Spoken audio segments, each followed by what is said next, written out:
Hi guys, welcome back to my channel. ಇವತ್ತು ನಾನು vlog ಶುರು ಮಾಡ್ತಾ ಇದ್ದೀನಿ. ಸೊ ಇವತ್ತು ಬೆಳಗ್ಗೆನೇ ರಂಗೋಲಿ ಹಾಕ್ತಾ ಇದ್ದೀನಿ. ಸೊ ತುಂಬ ಚಳಿ ಇದೆ.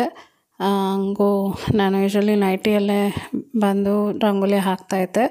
ಆಮೇಲೆ ಸ್ನಾನಕ್ಕೆ ಹೋಗ್ತಾಯಿದ್ದೆ. ಬಟ್ ಇವತ್ತು ನಾನು ಡ್ರೆಸ್ ಎಲ್ಲ ಹಾಕ್ಕೊಂಡು ಸ್ನಾನ ಎಲ್ಲ ಮುಗಿಸ್ಕೊಂಡು ಆಮೇಲೆ ಬಂದು ರಂಗೋಲಿನ ಹಾಕ್ತಾಯಿದ್ದೀನಿ.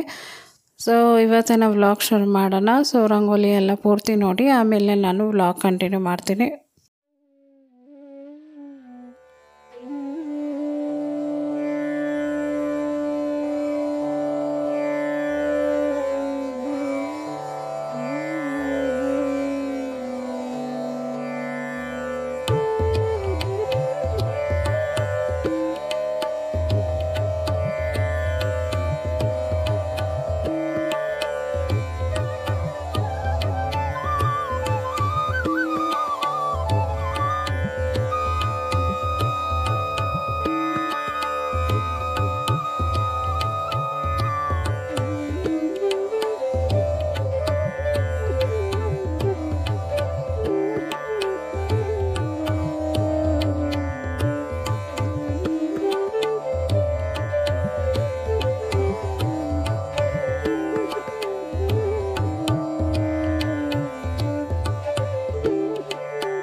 ರಂಗೋಲಿ ಎಲ್ಲ ಆಯಿತು. ಇವಾಗ ಬೆಳಗಿನ ಬ್ರೇಕ್ಫಾಸ್ಟ್ಗೆ ಚಟ್ನಿ ಮಾಡ್ತಾಯಿದ್ದೀನಿ.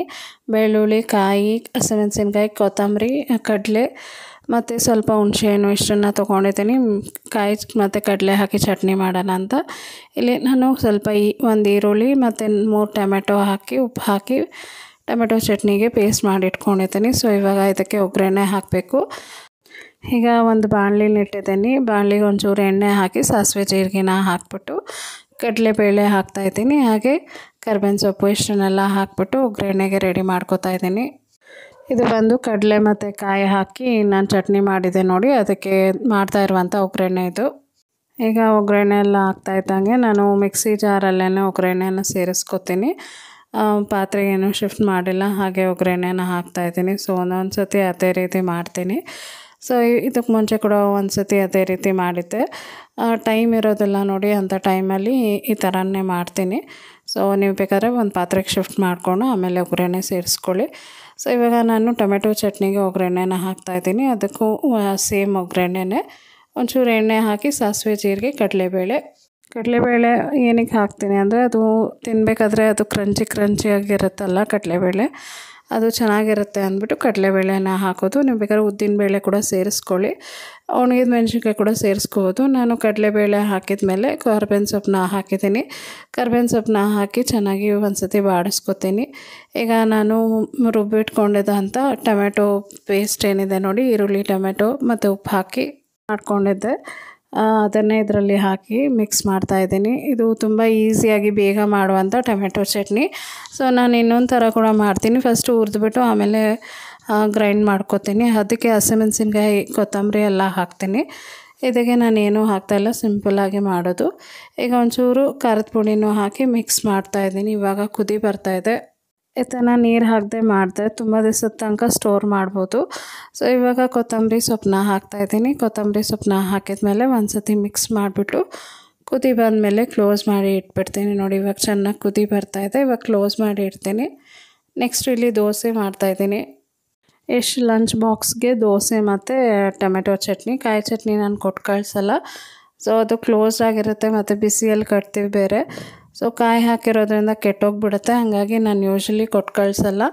ಅದಕ್ಕೆ ಅಂತಲೇ ಟೊಮೆಟೊ ಚಟ್ನಿ ಮಾಡಿರೋದು. ಸೊ ಇವಾಗ ದೋಸೆ ಹಾಕಿದ ಮೇಲೆ ನಾನು ಕ್ಲೋಸ್ ಮಾಡಿ ಇಟ್ಟಿದ್ದೀನಿ. ಇವಾಗ ಓಪನ್ ಮಾಡಿಬಿಟ್ಟು ಇನ್ನೊಂದು ಕಡೆ ಫ್ಲಿಪ್ ಮಾಡ್ಕೋತೀನಿ. ಸೊ ಇದು ಫಸ್ಟ್ ದೋಸೆ ಆಗಿರೋದ್ರಿಂದ ಅಷ್ಟು ಕ್ರಿಸ್ಪಿಯಾಗಿ ಬಂದಿಲ್ಲ. ಸೆಕೆಂಡ್ ದೋಸೆಯಿಂದ ತುಂಬ ಚೆನ್ನಾಗಿ ಬರುತ್ತೆ. ಹೆಂಚು ಚೆನ್ನಾಗಿ ಕಾದರೆ ಚೆನ್ನಾಗಿ ದೋಸೆ ಬರುತ್ತೆ. ಅದು ತುಂಬ ಚೆನ್ನಾಗಿ ಕಾದರೆ ಕೂಡ ದೋಸೆ ಅಂಟೋದಿಲ್ಲ.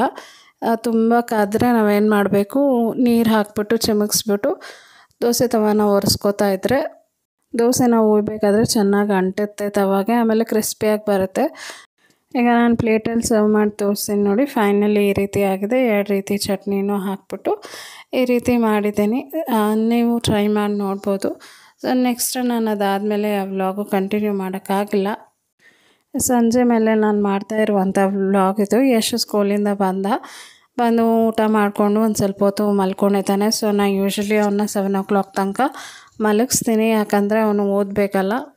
ಟೆಸ್ಟ್ ಇರೋದ್ರಿಂದ ಅವನ್ನ ಮಲಗಿಸ್ಬಿಡ್ತೀನಿ. ಯಾಕಂದರೆ ನಾನು ಫಸ್ಟು ಓದ್ಸೋಕೆ ಕುಣಿಸಿದ್ರೆ ಆಮೇಲೆ ನಿದ್ದೆ ಬರ್ತಾಯಿದೆ ಅಂತ ತೂಗುಡಿಸ್ತಾ ಇರ್ತಾನೆ, ಸರಿಯಾಗಿ ಕಾನ್ಸಂಟ್ರೇಟ್ ಮಾಡೋಕ್ಕಾಗಲ್ಲ. ಹಾಗಾಗಿ ಫಸ್ಟು ಮಲಗಿಸ್ಬಿಡ್ತೀನಿ. ಸೊ ಇವಾಗ ಮಲ್ಕೊಂಡಿದ್ದಾನೆ. ಅಷ್ಟೊತ್ತಿಗೆ ನಾನು ಸಂಜೆ ಕಸ ಗುಡಿಸ್ತಾ ಇದ್ದೀನಿ. ಈಗ ಕಸ ಎಲ್ಲ ಗುಡಿಸಾಗಿದೆ, ಬಟ್ಟೆ ಎಲ್ಲ ಒಣಗಕ್ಕೆ ಹಾಕಿದ್ದೆ. ಸೊ ಬಟ್ಟೆ ಎಲ್ಲ ಡ್ರೈ ಆಗಿದೆ, ಅದನ್ನೆಲ್ಲ ತೊಗೊಂಡು ಬಂದು ಈಗ ಹಾಕ್ಬಿಟ್ಟು ಅದನ್ನೆಲ್ಲ ಮಡಚಬೇಕು. ಹಾಗೆ ಮಧ್ಯಾಹ್ನಕ್ಕೆ ಮಂಗಳೂರು ಸೌತೆಕಾಯಿ ಸಾರು ಮಾಡಿದರು ನಮ್ಮ ಯಜಮಾನ್ರು. ಸೊ ಅದನ್ನೇ ನಾವೆಲ್ಲ ಊಟ ಮಾಡ್ಕೊಂಡ್ವಿ. ನಾನು ಸ್ವಲ್ಪ ರೆಸ್ಟ್ ಮಾಡ್ತಾಯಿದ್ದೆ, ಹಾಗಾಗಿ ರೆಸಿಪಿ ಶೂಟ್ ಮಾಡೋಕ್ಕಾಗಿಲ್ಲ. ಈಗ ನಾನು ಬಟ್ಟೆನೆಲ್ಲ ತಕ್ಕೊಂಡು ಇವಾಗ ಮಡಚಿಡಬೇಕು. ಸೊ ತುಂಬ ಚೆನ್ನಾಗಿತ್ತು ಮಂಗಳೂರು ಸೌತೆಕಾಯಿ ರೆಸಿಪಿ. ನಾನು ಆಮೇಲೆ ನಮ್ಮ ಯಜಮಾನ್ರಿಗೆ ಹೇಳ್ತಾಯಿದ್ದೆ ಸ್ವಲ್ಪ ಶೂಟ್ ಮಾಡ್ಬೋದಿತ್ತಲ್ಲ ಅಂತ. ಅವರಿಗೆ ಇದು ಧರ್ಮಸ್ಥಳ ಮತ್ತು ಕುಕ್ಕೆಯಲ್ಲಿ ಕೊಡ್ತಾರೆ ನೋಡಿ ಸಾಂಬಾರು, ಅದಂದರೆ ತುಂಬ ಇಷ್ಟ. ಅದೇ ರೀತಿ ಮಾಡಬೇಕು ಅಂತ ಅವರು ಯೂಟ್ಯೂಬ್ ನೋಡಿಕೊಂಡು ಮಾಡಿದ್ದಾರೆ. ತುಂಬ ಚೆನ್ನಾಗಿ ಬಂತು ಸಾಂಬಾರು. ಸೊ ಅದನ್ನೇ ಮಧ್ಯಾಹ್ನ ಪೂರ್ತಿ ಊಟ ಮಾಡಿದ್ವಿ, ಸ್ವಲ್ಪನೇ ಮಾಡಿದ್ದು. ಸೊ ಸಂಜೆಗೆ ನಾನು ಏನಾದರೂ ಮಾಡಬೇಕು. ಇವಾಗ ನೋಡಿ ಬಟ್ಟೆ ಎಲ್ಲ ಈ ಕಡೆ ಬಾಲ್ಕನಿಯಲ್ಲಿರೋದು ಮತ್ತು ಡೋರಿಂದ ಹೊರಗಿರೋದೆಲ್ಲ ತೊಗೊಂಡು ಬಂದು ಸೋಫಾ ಮೇಲೆ ಹಾಕಿದ್ದೀನಿ. ಈಗ ಕಿಚನಿಗೆ ಬಂದಿದ್ದೀನಿ. ಸ್ವಲ್ಪ ಕಾಫಿ ಮಾಡಿಕೊಂಡು ಆಮೇಲೆ ಬಟ್ಟೆ ಎಲ್ಲ ಮಡ್ಚು ಆಮೇಲೆ ಅಡುಗೆ ಶುರು ಮಾಡೋಣ ಅಂತ. ಹಾಗೆ ಪಾತ್ರೆಗಳೆಲ್ಲ ಸ್ವಲ್ಪ ತೊಳೆದಿದೆ, ಇನ್ನು ಸ್ವಲ್ಪ ಇತ್ತು. ಮತ್ತು ಈ ಹಾಲಿನ ಪಾತ್ರೆ ಮತ್ತು ಸಾರೆಲ್ಲ ಖಾಲಿಯಾಗಿತ್ತು, ಒಂಚೂರು ಇತ್ತಲ್ಲ, ಆ ಕುಕ್ಕರ್ನೆಲ್ಲ ವಾಶ್ ಮಾಡಬೇಕಿತ್ತು, ಅದನ್ನೆಲ್ಲ ಮಾಡಿದೆ. ಈಗ ಚಪಾತಿ ಮಾಡಬೇಕು. ಮತ್ತು ಚಪಾತಿ ಸಾರು ಸ್ವಲ್ಪ ಇತ್ತಲ್ಲ, ರೈಸ್ ಒಂಚೂರು ಇಟ್ಬಿಟ್ಟು ಚಪಾತಿ ಮಾಡು ಅಂತಂದರು ನಮ್ಮ ಯಜಮಾನ್ರು. ಹಾಗಾಗಿ ಚಪಾತಿ ಮತ್ತು ಬಟಾಣಿ ತಂದು ಕೊಟ್ಟರು. ಬಟಾಣಿ ಮತ್ತು ಆಲೂಗಡ್ಡೆ ಹಾಕಿ ಸಾಗು ಮಾಡ್ತಾಯಿದ್ದೀನಿ. ಈಗ ಈರುಳ್ಳಿ ಟೊಮೆಟೊ ಹಾಕಿ ಸ್ವಲ್ಪ ಗೋಡಂಬಿ ಮತ್ತು ಬಾದಾಮಿ ಕೂಡ ಹಾಕಿ ಶುಂಠಿ ಬೆಳ್ಳುಳ್ಳಿ ಪೇಸ್ಟ್ 2 ಸ್ಪೂನ್ ಹಾಕ್ಬಿಟ್ಟು ಚಿಲ್ಲಿ ಪೌಡ್ರು ಮತ್ತು ಧನಿಯಾ ಪೌಡ್ರ್ ಇಷ್ಟನ್ನು ಹಾಕಿ ರುಬ್ಕೊಂಡು ಬಿಡ್ತೀನಿ. ಸೊ ನಾನು ಯೂಶ್ವಲಿ ಇದೇ ಮಸಾಲೆ ಮಾಡೋದು. ನಿಮಗೆ ಗೊತ್ತು, ನೀವು ಬೇಕಾದರೆ ಕಾಯಿ ಹಾಕೋಬೋದು ಅಥವಾ ಕಡಲೆ ಕೂಡ ಹಾಕೋಬೋದು. ಗೋಡಂಬಿ ಬೇಕಾದರೆ ಸ್ಕಿಪ್ ಮಾಡ್ಬೋದು, ಬೇಕಾದರೆ 2 ಕೂಡ ಹಾಕೋಬೋದು. ಸೊ ಇವಾಗ ಆಲೂಗಡ್ಡೆನೆಲ್ಲ ಕಟ್ ಮಾಡಿ ಇಟ್ಟಿದ್ದೆ. ಹಾಗೆ ಈ ಕಡೆ ನಾನು ಬಾಣಲಿನ ಇಟ್ಟಿದ್ದೀನಿ. ಸೊ ಇವಾಗ ಗ್ಯಾಸ್ ಅಂಟಿಸ್ಬಿಟ್ಟು ಎಣ್ಣೆನ ಹಾಕ್ತಾಯಿದ್ದೀನಿ ಬಾಣಲಿಗೆ.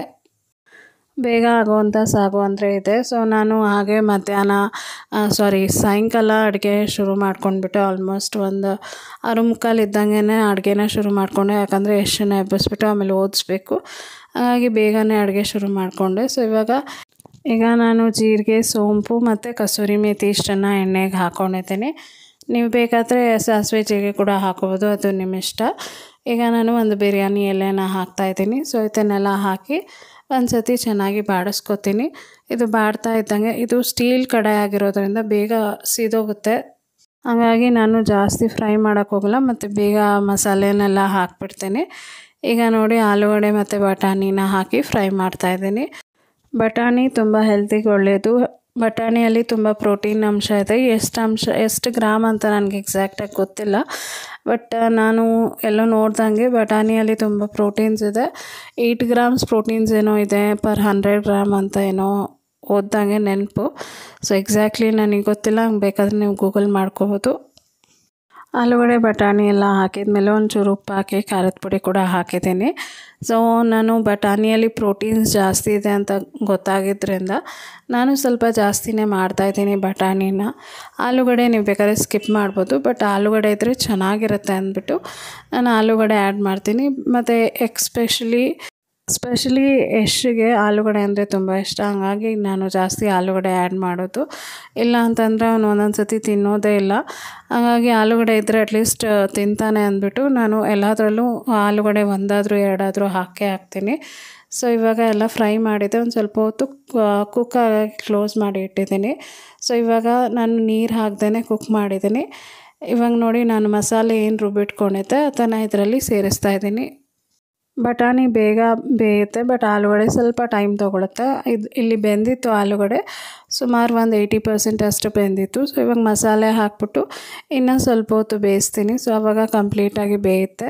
ಅಂದರೆ ತುಂಬ ಮೆತ್ತಗಾಗಿ ನಾನು ಬೇಯಿಸೋದಿಲ್ಲ, ತಿನ್ನೋ ರೇಂಜಲ್ಲಿ ಇದ್ದರೆ ಸಾಕು. ಸ್ಮ್ಯಾಶ್ ಮಾಡಿದ್ದೇನೆ ಪೇಸ್ಟ್ ರೀತಿ ಆಗುತ್ತೆ ನೋಡಿ, ಆ ರೀತಿ ಅಂತೂ ನಾನು ಬಾಯ್ಲ್ ಮಾಡೋಕ್ಕೆ ಹೋಗೋದಿಲ್ಲ. ಮೆತ್ತಗಿರುತ್ತೆ ಸಾಕು ಅಂದ್ಬಿಟ್ಟು ನಾನು ಅಷ್ಟೇ ಬಾಯ್ಲ್ ಮಾಡ್ತೀನಿ. ಇನ್ನೊಂದೇನೆಂದರೆ ಚಪಾತಿಗೆ ಆ ಥರ ಇದ್ರೇ ಚೆನ್ನಾಗಿರುತ್ತೆ. ಸೊ ಇವಾಗ ನಾನು ನೀರು ಹಾಕಿದ ಮೇಲೆ ಇನ್ನೊಂದು ಚೂರು ಕೂಡ ಉಪ್ಪನ್ನ ಆ್ಯಡ್ ಮಾಡಿಬಿಟ್ಟು ಮಿಕ್ಸ್ ಮಾಡ್ತಾಯಿದ್ದೀನಿ. ನೀವು ಮಾಡಬೇಕಾದ್ರೆ ಸ್ವಲ್ಪ ಮೆಂತ್ಯ ಸೊಪ್ಪು ಕೂಡ ಹಾಕಿ ಮಾಡಿದ್ರೆ ಇನ್ನೂ ರುಚಿಯಾಗಿರುತ್ತೆ. ಈಗ ನೀರು ಹಾಕಿ ಕಲ್ಲುಪ್ಪು ಹಾಕಿರೋದ್ರಿಂದ ಒಂದು ಸತಿ ಮಿಕ್ಸ್ ಮಾಡಿ ಇಟ್ಟಿದ್ದೀನಿ. ಈಗ ಒಂದು ಸ್ವಲ್ಪ ಹೊತ್ತು ಬಾಯ್ಲ್ ಆಗಲಿ, ಅಂದರೆ ಸ್ವಲ್ಪ ಚೆನ್ನಾಗಿ ಬೇಯಲಿ ಅಂದ್ಬಿಟ್ಟು ಕ್ಲೋಸ್ ಮಾಡಿ ಇಡ್ತಾಯಿದ್ದೀನಿ. ಸೊ ಇವಾಗ ಸ್ವಲ್ಪ ಹೊತ್ತು ಆಗ್ತಾ ಇದ್ದಂಗೆ ನೋಡಿ ಇದು ಚೆನ್ನಾಗಿ ಕುದಿ ಬರ್ತಾಯಿದೆ. ಈಗ ಕೊತ್ತಂಬರಿ ಸೊಪ್ಪನ್ನ ಮತ್ತು ಕರ್ಬೇವಿನ ಸೊಪ್ಪು 2 ಹಾಕಿ ಮಿಕ್ಸ್ ಮಾಡ್ತೀನಿ. ನೀವು ಬೇಕಾದ್ರೆ ಲಾಸ್ಟಲ್ಲಿ ಕಸೂರಿ ಮೇಥಿ ಒಂಚೂರು ತುಪ್ಪ ಅಥವಾ ಬೆಣ್ಣೆ ಕೂಡ ಹಾಕೋಬೋದು, ಅದು ಕೂಡ ತುಂಬ ರುಚಿಯಾಗಿರುತ್ತೆ. ನೋಡಿ ಈ ರೀತಿ ಆಗಿದೆ. ಸೊ ತುಂಬ ಯಮ್ಮಿಯಾಗಿ ಟೇಸ್ಟಿಯಾಗಿತ್ತು. ಸೊ ನಾಳೆ ಯಶ್ಗೆ ಬಾಕ್ಸಿಗೆ ಕೂಡ ಆಗುತ್ತೆ ಅಂತ ಮಾಡಿದ್ದು. ಸೊ ನೆಕ್ಸ್ಟ್ ಇಲ್ಲಿ ಹಾಗೆ ನಾನು ಚಪಾತಿನ ಮಾಡ್ತಾಯಿದ್ದೀನಿ. ನಾನು ಯೂಶ್ವಲಿ ಗ್ರೇವೀಸು ನೈಟಲ್ಲಿ ಮಾಡಿಟ್ಕೋತೀನಿ, ಯಾಕಂದರೆ ಬೆಳಗ್ಗೆ ಎದ್ದು ನನಗೆ ಒಂದೊಂದು ಸತಿ ಮಾಡೋಕ್ಕಾಗುತ್ತೆ, ಒಂದೊಂದು ಸತಿ ಮಾಡೋಕ್ಕಾಗಲ್ಲ. ಅಂದರೆ ಅಷ್ಟು ಶಾರ್ಟ್ ಪೀರಿಯಡಲ್ಲಿ ನಾನು ಎಲ್ಲ ಕೆಲಸ ಮಾಡಿಕೊಂಡು ಮತ್ತು ಅವನಿಗೆ ಗ್ರೇವಿ ಆಗಲಿ ಅವ್ನ ಡಿಮ್ಯಾಂಡ್ಸು ಸ್ವಲ್ಪ ಜಾಸ್ತಿನೇ ಇರುತ್ತೆ, ಹಾಗಾಗಿ ಅವ್ನಿಗೆ ಬೇಕಾಗಿದ್ದು ಮಾಡೋಕ್ಕಾಗಲ್ಲ. ಸೊ ಯೂಶ್ವಲಿ ಗ್ರೇವಿ ನಾನು ಒಂದು ಆಪ್ಷನ್ ಆಗಿ ಇಟ್ಕೊಂಡೇ ಇರ್ತೀನಿ ಯಾವಾಗಲೂ. ಮತ್ತು ಬೆಳಗ್ಗೆ ಅವನ್ನ ಕೇಳ್ತೀನಿ ಏನು ಬೇಕು ಅಂತ. ಸೊ ಬೆಳಗ್ಗೆ ಆದರೆ ಅದನ್ನು ಮಾಡಿಕೊಡ್ತೀನಿ. ಇಲ್ಲಾಂದರೆ ಈ ರೀತಿ ಗ್ರೇವಿ ಮಾಡಿಟ್ಕೊಂಡ್ರೆ ಸೊ ಬೆಳಗ್ಗೆ ರೈಸ್ ಒಂದು ಇಟ್ಬಿಟ್ರೆ ಅಥವಾ ದೋಸೆನೋ ಚಪಾತಿನೋ ಒಂದು ಮಾಡಿಕೊಟ್ರೆ ಅವನಿಗೆ ಸರಿ ಹೋಗುತ್ತೆ ಬಾಕ್ಸಿಗೆ. ಮತ್ತು ಇನ್ನೊಂದು ಏನಂದರೆ ನಾನು ಪುಳಿಯೋಗರೆ ಗೊಜ್ಜು ಅದನ್ನೆಲ್ಲ ಸ್ಟಾಕ್ ಮಾಡಿ ಇಟ್ಕೋತೀನಿ. ಇದು ಯಾವುದು ಬೇಡ ಅಂದರೆ ರೈಸ್ ಮಾಡಿಬಿಟ್ಟು ಪುಳಿಯೋಗರೆ ಮಿಕ್ಸ್ ಮಾಡಿ ಕೊಡ್ತೀನಿ. ಈಗ ಚಪಾತಿನ ಮಾಡ್ತಾಯಿದ್ದೀನಿ. ನಾನು ಇಲ್ಲಿ ಡಬಲ್ ಲೇಯರ್ ಚಪಾತಿ ಮಾಡ್ತಾಯಿದ್ದೀನಿ. ಒಂದು 6 ಚಪಾತಿನ ಮಾಡ್ತಾಯಿದ್ದೀನಿ. ಸೊ ರೈಸು ಸ್ವಲ್ಪನೇ ಇದ್ದಿತ್ತು, ಹಂಗಾಗಿ ಇನ್ನೊಂಚೂರು ರೈಸ್ ಕೂಡ ಇಟ್ಟಿದ್ದೀನಿ. ಸೊ ಒಂದು 2 ಚಪಾತಿ ತಿನ್ಕೊಂಡು ಒಂಚೂರು ರೈಸ್ ತಿನ್ಕೊಂಡ್ರೆ ಆಗುತ್ತೆ ಅಂದ್ಬಿಟ್ಟು ಚಪಾತಿನ ಮಾಡ್ತಾಯಿರೋದು. ಈಗ ಟೈಮ್ ಬಂದುಬಿಟ್ಟು ಸುಮಾರು 7:15 ಆಗಿದೆ. ಹಾಗಾಗಿ ನಾನು ಇವಾಗೆ ಚಪಾತಿನೆಲ್ಲ ಮಾಡಿ ಇಟ್ಬಿಡೋಣ, ಆಮೇಲೆ ಬೇಕಾದರೆ ಊಟ 9 ಗಂಟೆ ಆಗ್ತಾಯಿದ್ದಂಗೆ ಊಟ ಮಾಡೋಣ ಅಂದ್ಬಿಟ್ಟು ಎಲ್ಲ ಮಾಡಿ ಹಾಟ್ ಬಾಕ್ಸಲ್ಲಿ ಹಾಕಿ ಇಟ್ಬಿಡ್ತೀನಿ. ಸೊ ನಾನು ರೇರು ಈ ಥರ ಮಾಡೋದು, ಬಟ್ ಯಶ್ಗೆ ಟೆಸ್ಟ್ ಇರೋದ್ರಿಂದ ನಾನು ಅವ್ನ ಪಕ್ಕ ಕೂತ್ಕೊಂಡು ಓದಿಸ್ತಾ ಇರಬೇಕು, ಇಲ್ಲ ಅಂತಂದರೆ ಅವ್ನು ಕಾನ್ಸಂಟ್ರೇಟ್ ಮಾಡಲ್ಲ. ಹಂಗಾಗಿ ನಾನು ಫಸ್ಟೇ ಅಡುಗೆನ ಪ್ರಿಪೇರ್ ಮಾಡಿ ಇಟ್ಕೋತಾ ಇದ್ದೀನಿ. ಸೊ ಅವನಿಗೆ ಓದ್ಸೋಕ್ಕೆ ಕೂತ್ಕೊಂಡೆ ಅಂತಂದರೆ ಈ ಕಡೆ ನಾನು ಅಡುಗೆ ಮೇಲೆ ವ್ಲಾಗ್ ಮೇಲೆ ಕಾನ್ಸಂಟ್ರೇಟ್ ಮಾಡೋಕ್ಕಾಗಲ್ಲ. ಹಂಗಾಗಿ ಫಸ್ಟೇ ಮಾಡಿ ಇಟ್ಕೋತಾ ಇದ್ದೀನಿ, ಅಡುಗೆ ರೆಡಿ ಮಾಡಿ ಇಟ್ಕೋತಾ ಇದ್ದೀನಿ. ಸೊ ಈಗ ಚಪಾತಿನ ಅದ್ರ ಮೇಲೆ ಒಂದು ಮಾಡಿ ರೆಡಿ ಮಾಡ್ತಾ ಇರುವಂಥದ್ದು. ಈ ಡಬಲ್ ಲೇಯರ್ ಚಪಾತಿ ತುಂಬ ಹೆಲ್ಪ್ ಆಗುತ್ತೆ. ಸೊ ಟೈಮ್ ಇಲ್ಲ ಅನ್ನೋ ಟೈಮಲ್ಲಿ ಈ ಥರ ನಾವು ಮಾಡಿಕೊಂಡ್ರೆ ಬೇಗ ಕೂಡ ಆಗುತ್ತೆ ಮತ್ತು ಅಗಲ ಕೂಡ ಆಗುತ್ತೆ, ಹಾಗೆ ತೆಳ್ಳಗೆ ಕೂಡ ಇರುತ್ತೆ. ಚಪಾತಿ ತಿನ್ನೋಕ್ಕೆ ಚೆನ್ನಾಗಿರುತ್ತೆ. ಸೊ ಗ್ರೇವಿಗೆ ಈ ಚಪಾತಿ ಕಾಂಬಿನೇಷನ್ ತುಂಬ ಚೆನ್ನಾಗಿತ್ತು. ಬಟ್ ಬಿಸಿಯಾಗಿದ್ದಿದ್ರೆ ಇನ್ನೂ ಕೂಡ ರುಚಿಯಾಗಿರೋದು, ಬಟ್ ನನಗೆ ಆಪ್ಷನ್ ಇರಲಿಲ್ಲ, ಹಂಗಾಗಿ ನಾನು ಮಾಡಿ ಇಟ್ಕೊಂಡೆ. ಸೊ ಇಲ್ಲಿ ಇಷ್ಟ ಆಯಿತು. ಈಗ ಊಟ ಎಲ್ಲ ಮಾಡಿ ಎಲ್ಲ ಆಯಿತು. ಪಾತ್ರೆನೂ ತೊಳೆದಿದ್ದೀನಿ, ಅಡುಗೆ ಮನೆಯೂ ಕ್ಲೀನ್ ಮಾಡಿದ್ದೀನಿ. ಸೊ ವೀಡಿಯೋಸ್ ಯಾವುದು ನನಗೆ ಪ್ರಾಪರಾಗಿ ಶೇರ್ ಮಾಡೋಕ್ಕಾಗ್ತಾಯಿಲ್ಲ, ತುಂಬ ಸ್ಟ್ರೆಸ್ ಫೀಲ್ ಆಗ್ತಾಯಿದೆ. ಎಷ್ಟಿಗೆ ಹೇಳ್ಕೊಡ್ಬೇಕಲ್ಲ, ಅದೇ ಒಂದು ದೊಡ್ಡ ಟಾಸ್ಕ್ ಆಗಿಬಿಟ್ಟಿದೆ. ಸೊ ಹಾಗಾಗಿ ನನಗೆ ಯಾವುದು ಪ್ರಾಪರಾಗಿ ಶೇರ್ ಮಾಡೋಕ್ಕಾಗಿಲ್ಲ. ಸೊ ನಿನ್ನೆ ಆಗಿಲ್ಲ, ಬಟ್ ಇವತ್ತು ನಾನು ಶೇರ್ ಮಾಡಿದ್ದೀನಿ. ಸೊ ಇವತ್ತಿನ ವೀಡಿಯೋ ಇಷ್ಟೇ. ಇವತ್ತಿನ ವೀಡಿಯೋ ನಿಮ್ಗೆ ಇಷ್ಟ ಆದರೆ ದಯವಿಟ್ಟು ಲೈಕ್ ಮಾಡಿ, ಶೇರ್ ಮಾಡಿ, ಕಮೆಂಟ್ ಮಾಡಿ, ಸಬ್ಸ್ಕ್ರೈಬ್ ಮಾಡಿ. ಮತ್ತು ನಾಳೆ ನಾನು ಒಂದು ಹೊಸ ವೀಡಿಯೋ ಒಂದಿಗೆ ನಾನು ನಿಮ್ಮನ್ನ ಭೇಟಿ ಆಗ್ತೀನಿ. Until then, take care. Bye-bye.